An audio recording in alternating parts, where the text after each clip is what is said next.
Oh my darlings. My precious darlings. If you're watching this with a cup of tea in your hand and your grandbaby's asleep down the hall, please sit down. Because what I'm about to tell you is going to shake you to your very soul. My name is Evelyn Marie Hale. I'm 78 years old. I have 9 grandbabies and 4 great-grandbabies who call me Grandma Evie. And for the last 42 years I have gone to bed every single night kissing the picture of my husband Tommy on my nightstand. The same picture I kissed the night they lowered his coffin into the frozen ground on February 18, 1983. I never remarried. I never even looked at another man, because Tommy was my first love. My only love? My everything. We met in 1967 when I was 19 and working the soda fountain at Miller's Drug Store in Kelowna. He walked in wearing his army jacket, ordered a cherry Coke float, looked me straight in the eyes and said, "Pretty girl, I'm going to marry you one day." 2 weeks later he proposed on the pier with a tiny diamond he saved his whole army paycheck for. We married on the hottest day of June 1968.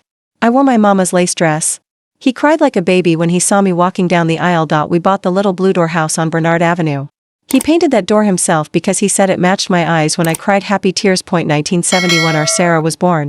1974 our David came screaming into the world on Christmas Eve. Every Sunday Tommy made Mickey Mouse pancakes. Wore that silly, kiss the cook apron.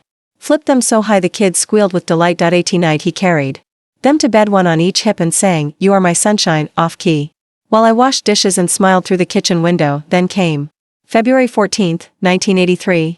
Valentine's Day. He left for the late shift at the mill. Kissed me goodbye. Left a heart-shaped box of chocolates on the table with a card that said, "Forever my honey." A blizzard hit the Kokala Highway. A Greyhound bus lost control. 17 people gone in seconds. The police came at 4 a.m. 2 officers with snow on their shoulders and tears in their eyes. I collapsed right there on the kitchen floor screaming, "Not my Tommy." They took me to the morgue. The body was covered. Face unrecognizable.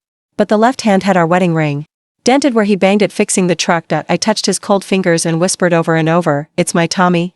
It's my Tommy." Closed casket, buried on a hill overlooking the lake. I threw the last red rose, and the sound of dirt hitting the coffin still wakes me up at night.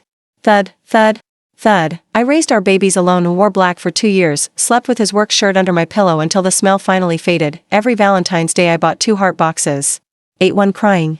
Left the other on his grave last Tuesday night. October 22 ND. I was dozing in my rocking chair, the TV flickering Wheel of Fortune. 2:13 a.m., the rotary phone, that ancient cream-colored phone Tommy bought me in 1972, rang for the first time in 15 years. I thought I was dreaming. I picked it up with both hands shaking like leaves. "Hello?" 5 full seconds of silence. Then breathing.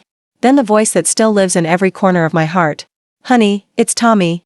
I dropped the phone so hard it cracked the hardwood floor. I screamed until my throat bled. Mrs. Jenkins next door called 911 thinking someone was murdering me. I stood there in my nightgown, barefoot on the cold floor, staring at the phone dangling by its cord. Swinging like a hanged man, the operator voice came on. "Ma'am? Ma'am, are you all right?" I couldn't speak. I grabbed the receiver again and pressed it so hard to my ear my fingers went white. "Tommy?" I whispered. "Tommy, baby, is that really you?" The voice on the other end was cracked, hoarse, like gravel soaked in 42 winters. But it was his voice, the same voice that sang, "You are my sunshine," to our babies, the same voice that called me, "honey," every single day of our married life. "Evelyn." He rasped, "Honey? It's me, it's really me." And then he broke? He started sobbing like a little boy who'd been lost for decades. I slid down the wall to the floor, clutching that phone like it was the only thing keeping me alive. "Who is this?" I begged. "Please, don't hurt an old woman. My Tommy died in 1983. I buried him myself." He cried harder. "Evelyn, listen to me. I don't remember the snow. I don't remember the bus. But I remember you. I remember the blue door you made me paint 3 times because the shade wasn't right. I remember Sarah's first steps in the kitchen while you were making apple pie. I remember David's little league game when he hit that home run and looked straight at the stands for his daddy. I remember the scar on my left arm. You called it my lightning bolt. From when I fell off the bike chasing fireflies in the summer of '76. You kissed it every single night before we turned off the light. I stopped breathing. Only Tommy knew those things. Only Tommy ever called that scar a lightning bolt. Only Tommy ever noticed the exact shade of blue I wanted for that door. My whole body started shaking so bad I thought I was having the big one. The heart attack the doctors keep warning me about. "Tommy, where are you, baby? Tell me where you are and I'll come get you right now. I'll walk if I have to." He was quiet for a long time, just breathing and crying. Then he whispered, "I'm in Vancouver. Pigeon Park Shelter on East Hastings. I've been sleeping in doorways for 10 years. I found a newspaper in a dumpster 6 months ago. It had my picture. Our wedding picture. The headline said, "Local man among 17 killed in Greyhound tragedy." I stared at it for days. Something inside me woke up. I started walking. Asking people. Trying to find the Blue Door house. They gave me your phone number at the library. I've been holding this scrap of paper for weeks. Too scared to call. But tonight I couldn't wait anymore. "Honey, please. Come get me. I'm so tired. I just want to come home." I was wailing now. Loud, ugly, broken sounds I didn't even know I could make. The front door burst open. My neighbor Mrs. Jenkins in her robe, holding a baseball bat. Followed by 2 young policemen who thought I was being attacked. I couldn't stop screaming, "He's alive. My Tommy's alive." One officer took the phone gently from my hand, listened. His face went white as milk. He handed it back and said, "Ma'am, I think you need to sit down. Whoever this man is, he knows things only your husband could know." I looked at the clock. 2:27 a.m. I made a decision right then and there that changed everything. I called my daughter Sarah. Woke her and her husband. Told them, "Pack the car. Your daddy's alive. We're going to Vancouver. Now." We left the house at 3:07 in the morning. 3 cars, Sarah and her husband in the lead. Me riding shotgun clutching Tommy's old work jacket. Like a life raft, David and his wife in the second car with 3 of the grandbabies who refused to be left behind. My youngest granddaughter Emma, she's 16, in the third car live streaming on her phone because the kids said, "Grandma, the world needs to see this miracle." 7 hours to Vancouver. 7 hours of me praying out loud. Crying, laughing, shaking every mile. I kept saying, "Lord, if this is a dream, please don't wake me up." Sarah kept looking over at me. Tears streaming down her face. She was 11 when her daddy died. She still has the little teddy bear he won for her at the Peach Festival the summer before the crash. She whispered, "Mom, what if it's really him? What if daddy's been out there all this time?" I couldn't answer. I just squeezed her hand and stared at the road. We stopped once for gas and hoped. I went into the restroom and threw up from pure nerves. David came in, hugged me like I was the child, and said, "Mom, no matter what happens, we're together. That's what Dad always wanted." I looked at my boy, 49 years old with gray in his beard, and saw Tommy's eyes staring back at me. We hit Vancouver at 10:12 a.m. East Hastings Street. I'd never been there before. My God. The smell? The hopelessness? People curled up in doorways like discarded dolls. I rolled the window down and started yelling out the car, "Tommy. Tommy Hale. It's Evelyn. Honey, where are you?" People stared like I was crazy. But I didn't care. We found Pigeon Park Shelter. A grim brick building with a hand-painted sign. I got out of the car so fast I almost fell. My cane slipped on the wet pavement. Sarah caught me. There were maybe 30 men sitting on benches, standing around barrels with little fires in them. Every one of them looked 100 years old, even the young ones. And then, in the far corner, under a torn green tarp for shelter from the rain, sat a man in a ragged coat, hood up, rocking back and forth. Something about the way he held his shoulders. I knew. I just knew. I started walking, then running, well, as fast as this old body can run. My cane clattered to the ground. I didn't need it anymore. "Tommy!" I screamed. "Tommy, baby, I'm here." He looked up slowly. The hood fell back, white beard down to his chest, face like cracked leather, cheeks sunken, but the eyes? Those root beer brown eyes with the little gold flecks that Sarah inherited. They were Tommy's eyes. He stood up on shaky legs, the coat fell open and I saw the scar peeking from his sleeve. My lightning bolt. He opened his mouth. Nothing came out at first. Then the tiniest whisper, "Honey?" I crashed into him. We fell together right there on the wet concrete, holding each other like we were drowning, and the other was the only piece of wood in the ocean. I kept saying his name over and over, "Tommy, Tommy, Tommy." He kept saying, "Honey," like a prayer. Sarah came running up behind me screaming, "Daddy." She dropped to her knees and touched his face like she was checking he was real. David stood frozen 10 feet away. Big tough man crying like a baby. The grandbabies were bawling. Even the men from the shelter were wiping their eyes. One old veteran saluted and said, "Welcome home, soldier." Tommy looked at Sarah. Really looked at her. And fresh tears poured down his face. "My little girl?" He croaked, "You were this tall last time I saw you." He held his hand at the height of an 11-year-old. Sarah collapsed into his arms sobbing, "Daddy. Daddy, you came back." I just kept holding him. I could feel every bone in his body. He smelled like wood smoke and rain and something I can't even describe. But underneath it all was the faint trace of sawdust and Old Spice that was always my Tommy. That was the moment the whole world stopped. 42 years disappeared in one embrace. On a dirty sidewalk in Vancouver. We brought Tommy home that same day. He sat in the back seat between Sarah and David like a lost child who'd been found. He kept touching the car window and whispering, "Real glass. Real seats. Not a dream." Every time we hit a bump he flinched like he expected to be hit. I never let go of his hand the whole 7-hour drive back to Kelowna. His fingers were rough, cracked, full of old scars I didn't recognize. But the way he squeezed back was exactly the same as 1968. First stop. Kelowna General Hospital, the exact same hospital where I identified the wrong body in 1983. I insisted on DNA the second we walked through the doors. I wasn't leaving anything to chance this time. They took us to a quiet room in the ER. A young doctor named Dr. Patricia Walsh, silver hair, kind eyes, looked like somebody's grandma herself, sat us down. She swabbed Tommy's cheek, swabbed mine, sealed the envelopes, and said, "Mrs. Hale, I grew up hearing my mother talk about the Greyhound crash. Every nurse who worked here in the 80s still remembers you screaming in the morgue. If this man is your husband, this will be the biggest miracle this hospital has ever seen." Tommy was terrified of the needle when they drew blood. He grabbed my hand so hard I thought he'd break my bones. He kept whispering, "Don't leave me, honey. Please don't leave me alone with them." I kissed his forehead and promised, "Never again, baby. Never again." While we waited for the results, Dr. Walsh sat with us for 4 straight hours. She examined every inch of him gently.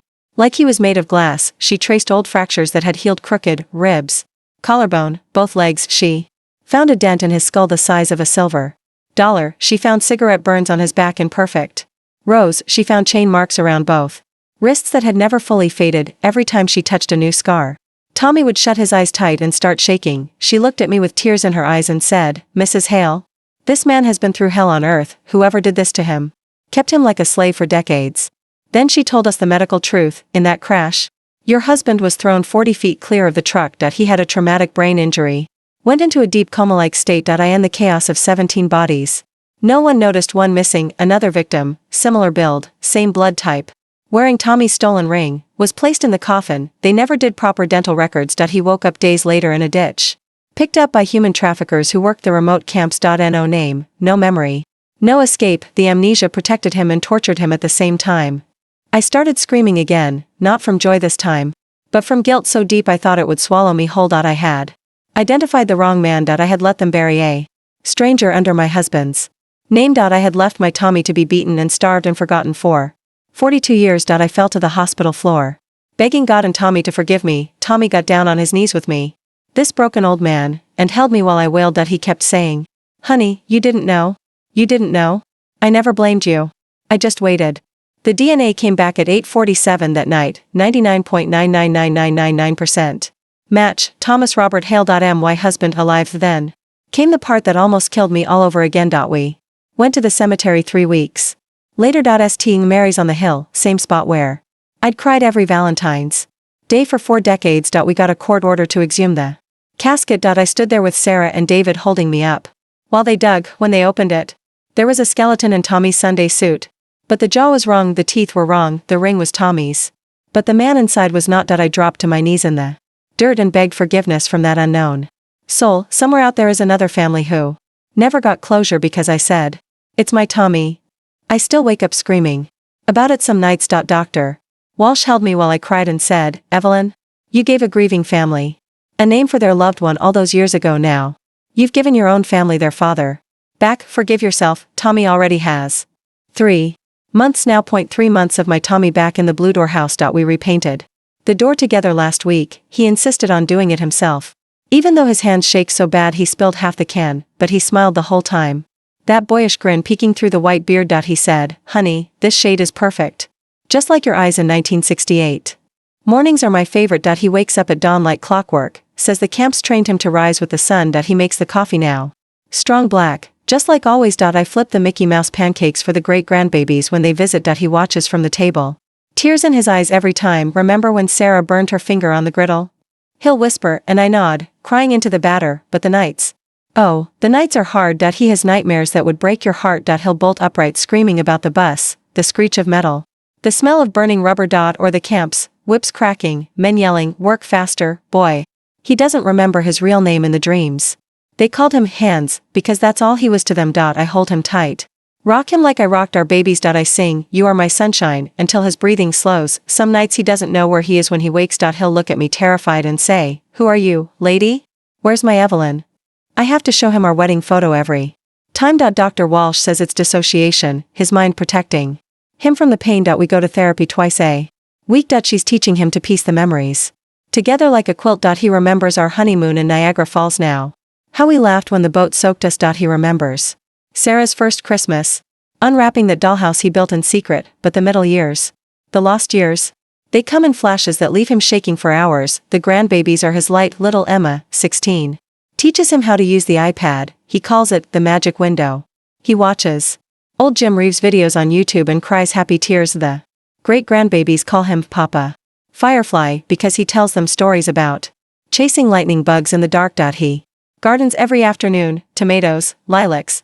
The same bush he planted in 1975. His hands are steady in the soil. He says, "Honey, this dirt remembers me. But the guilt, my guilt. It eats at me like acid. Every time I see a new scar, I think, if I'd looked closer in that morgue. Every time he flinches at a loud noise, I think, if I'd searched harder." Dr. Walsh sits with me alone sometimes. She holds my hand and says, "Evelyn, you buried what they showed. You raised two beautiful children alone. You kept his memory alive for 42 years. Tommy's here because you never stopped loving him. That's your miracle." And then came the vow renewal, November 10th, our original anniversary date from 1968. The whole town heard about our story by then. Local news ran it. People stopped me at the grocery store crying. We did it in St. Paul's Anglican Church. Same as before. I wore Mama's lace veil, yellowed with age but still beautiful. Tommy in a new suit Sarah bought him. He stood at the altar waiting for me, hands clasped to hide the tremors. Daddy's gone now. So David walked me down the aisle, the organ played, "We've only just begun." Again, Tommy saw me and started sobbing so hard the pastor had to pause. He whispered loud enough for everyone to hear, "Honey, you're even more beautiful than the first time." We said our vows through tears, in sickness and in health. "Till death do us part." Again. The whole congregation was weeping, even the photographer had to wipe his lens. We kissed like teenagers. Soft and sweet. 42 years of waiting in that one moment, outside the church. The grandbabies released butterflies, not doves, because Tommy said, "Let them fly free." Like I did. We danced in the basement to Patsy Cline. Just like 1968. He held me close and whispered, "Thank you for waiting, honey." I knocked for 42 years. You finally heard me. Our first Christmas together in 42 years, December 25th, 2024. The blue door house smelled like pine and cinnamon for the first time since 1982. Tommy helped the grandbabies decorate the tree. His hands steady on the ornaments. He found the old star we bought in 1970. The one with the dent from when Sarah dropped it as a toddler. He lifted little Emma, she's 4. David's youngest grandbaby, to place it on top. She giggled and said, "Papa Firefly, you're tall like a giant." He laughed, that deep, rumbling laugh I hadn't heard since Reagan was president. We all froze for a second, just listening to it echo through the house. Sarah made her daddy's favorite, roast turkey with sage stuffing. The recipe he taught her when she was 9. David carved it, tears in his eyes, saying, "Dad, you always did this part." Tommy took the knife gently and said, "Son, let me show you the trick again, cut against the grain." The great-grandbabies opened presents under the tree. Tommy got a new flannel shirt from Emma, one with fireflies embroidered on the pocket. He put it on right there and said, "Best gift I ever got. Except for coming home to all of you." We sang carols around the piano. I played Silent Night. Tommy hummed along, remembering every word. At midnight, after the kids were asleep, Tommy and I sat by the fire. He held my hand and whispered, "Honey, I dreamed of this every Christmas in the camps. I'd close my eyes and see the blue door with lights in the window." I cried happy tears and thanked God for the millionth time. But then came the media frenzy. A word got out fast. The local paper ran a story. Miracle on Bernard Avenue, husband returns after 42 years. Then CTV picked it up. Then CBC, then it went national. Reporters camped on our lawn for a week. Tommy hated it at first, flinched every time a camera flashed. Dr. Walsh had to come over and explain to them about trauma. But we did one interview together.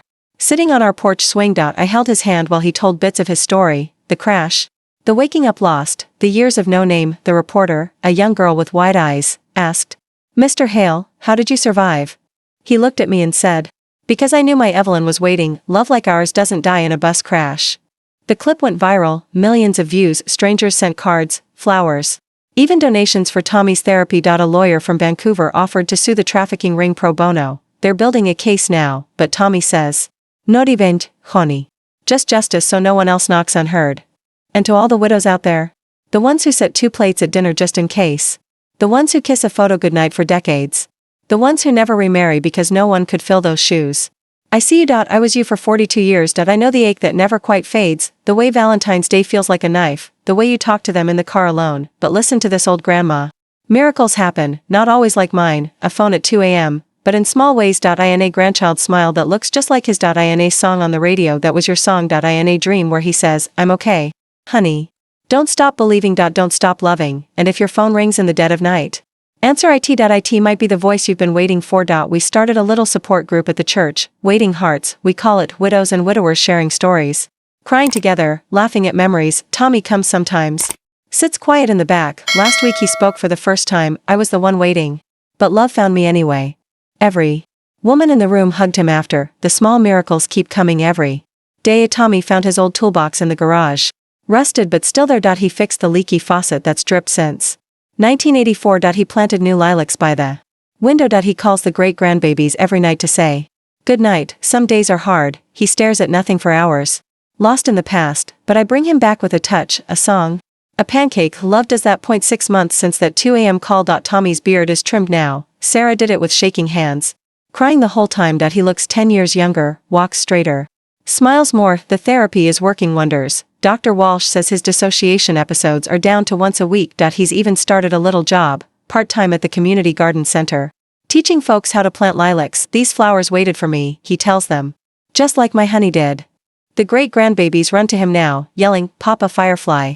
He chases them around the yard, pretending to catch invisible bugs, laughing that deep laugh that fills the whole house. We celebrated our first real Valentine's Day together since 1983. No more leaving chocolates on a grave. Tommy woke me with breakfast in bed. Mickey Mouse pancakes, of course. He gave me a new heart-shaped box, but inside was a locket with our wedding photo on one side and a current one on the other. Before and after, he whispered. But the love's the same. I cried all morning, happy tears this time. The foundation David started, Knocking Hearts, has raised $47,000 already. They help trafficking victims get IDs, therapy, jobs. Tommy spoke at their first fundraiser last month, stood in front of 200 people, voice steady, and said, I knocked for 42 years in the dark, but light finds you if you don't give up. If you're out there knocking, we hear you now. The room gave him a standing ovation. Even I stood, prouder than the day he came home from the army. Sarah's writing a book about our story, The 2 a.m. Miracle. Publishers are fighting over it. She says it's for all the families who never got their miracle, to give them hope anyway. Tommy reads the drafts every night, adding little memories that pop up fresh, like the time we danced in the rain during a power outage in 1978. Or how he built a treehouse for the kids that summer before the crash. Some days are still shadows. Tommy gets quiet when buses pass on the street. He won't eat fish. Too many years on those boats. And me? I still apologize every day for not knowing, but he takes my face in his hands, those scarred, beautiful hands, and says, honey, stop knocking on that door. We're home now. To everyone who's followed our story, who's cried with us, prayed with us, shared with us, thank you from the bottom of this old grandma's heart. You've been our fireflies in the dark. And now, my darlings, if this touched you, if you're wiping tears right now like I am just telling it, here's what I ask. Type amen in the comments if you believe love can cross graves, time, and hell itself. Our miracle is proof. Let's fill these comments with faith. Share this video with every widow, every lost soul, every family missing a piece. Tell them, don't stop listening for that knock. Miracles call at 2 a.m. sometimes, and save this. Follow for more, because next week, I'm posting Tommy's first garden harvest with the great-grandbabies. You won't want to miss the joy. Hit that bell. Our forever is just beginning. I love you all. Tommy sends his love too. Good night, my precious darlings. May your phone ring with miracles.